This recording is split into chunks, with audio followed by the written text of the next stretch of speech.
Well, good morning, everyone. So I was thinking about something this morning, and I decided I'd share it with you. I don't need a freaking hat. I don't need a hat. I just have this little tuft of hair hanging out. Woo! So this little tale takes place way back in the elementary schools. Back when I was just a gem. So, you know, I was already not really fitting into, you know, the stereotypes back then because, you know, actually I fit in just fine. I was the kid, you know, I was the kid who had the almost college reading level and was doing really well at math, and I had the glasses. I was a nerd, a big one. You can catch me in the library. How about that? And that's actually where this little tale takes place. Tale, as in on the sheep. So, you know, the library was a place of sanctuary for me. That's where I went when I wanted to find a new book to read, which was usually one... You know, I was really into the military novels where, you know, they started off kind of great, and then everybody died. And they were the real ones on the accounts of real people. This book was in elementary. Terribly sad books, but anyway. So, occasionally, we had story time. And this was read by a teacher named Mr. Buckmaster. And I frickin' love him. Just what a guy. What a frickin' guy. But he demanded silence in the library, lest you be kicked out by your ears. So, we're all in the library. We're all lined up. And I know that you will sit next to who you got in line next to. So on the off chance that you're the beginning of a new row, you're going to be sitting next to the person you're standing in line next to. I took advantage of that. I counted from the front and said, I'm going to be sitting next to the girl that I have a crush on. And so I stood next to her in line, may or may not have awkwardly cut behind her so she wouldn't notice. Counted and said, oh, it'll be close. But it was perfect. I was sitting next to her, and then I forget who was on my right, because who are you going to pay attention to on the right if the girl in your dreams is on the left? So I'm sitting next to her, and you know, you are...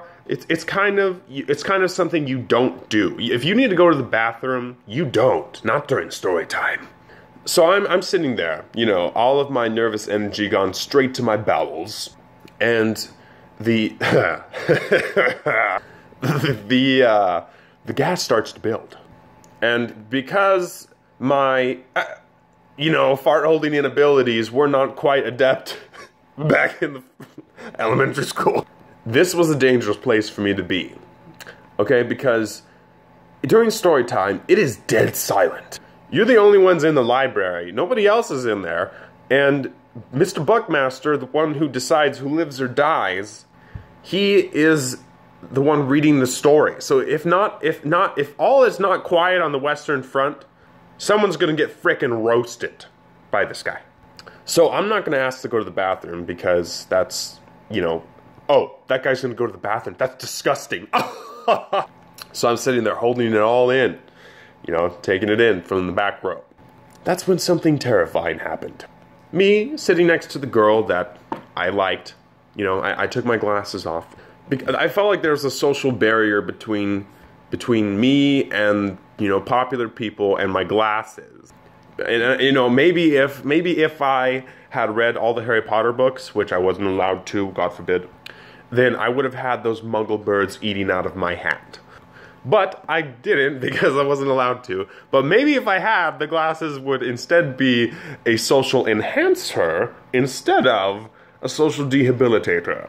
But they were not. So, my glasses, I took them off. And oh my god. I set my glasses down next to her hand. And I totally forgot about this part of the story. And I left them there strategically, And I began the slow slide of my hand towards the glasses. My whole plan being to, slide my hand into her hand saying, oh, I was looking for my glasses. Whoops. But,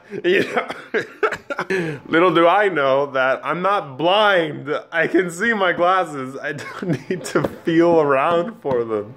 But I try this, and as I'm sliding my hand towards hers, she slips her hand away, and when she does this, I'm so surprised that my butt clamping fart abilities just leave me. She gone! And this gas monstrosity just butt to the floor to the air. And it was loud. Like, I could have been on the opposite side of the library and you still would have heard it like it was, a surround sound movie theater right there. Because it was so freaking quiet. And, it wouldn't be so bad if, Mr. Buckmaster had continued reading, but, it must have even surprised him because he looked up from the book like, and the teddy bear was, and I was like, oh, good. This is exactly what I need for my social, already sucky life. What happened next was pretty terrifying. As if farting in front of the girl that I just tried to make a move on wasn't already embarrassing enough. This is how it goes. It was like something out of a movie. Seriously. But I'm in the very back row. There's only 4 rows. So this anal earthquake happens, and everyone in the first row does a little something like this.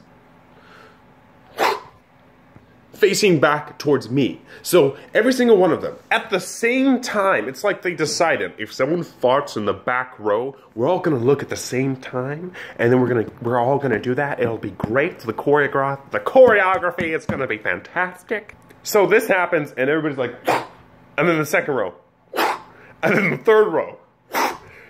By this time, I knew that my life of elementary school was about to be over.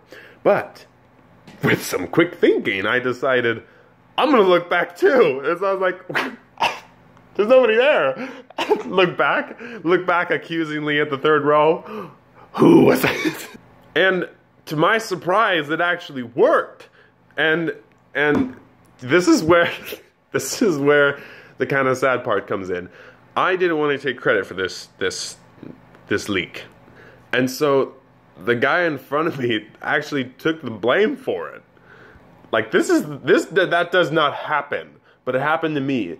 His name was Marcus Elliott, and he decided to take the blame for this fart. He's like, it was me. And everybody's like, oh. But then all went back to reading. And it was all fine. It wasn't even that bad. So, on top of this kind of being a funny story about something I remembered from elementary school, it also was kind of like, wow, what a guy, I wish that stuff back then wasn't about being popular and it was about finding the genuine people. Because, what a guy. So, yeah. That's all I got.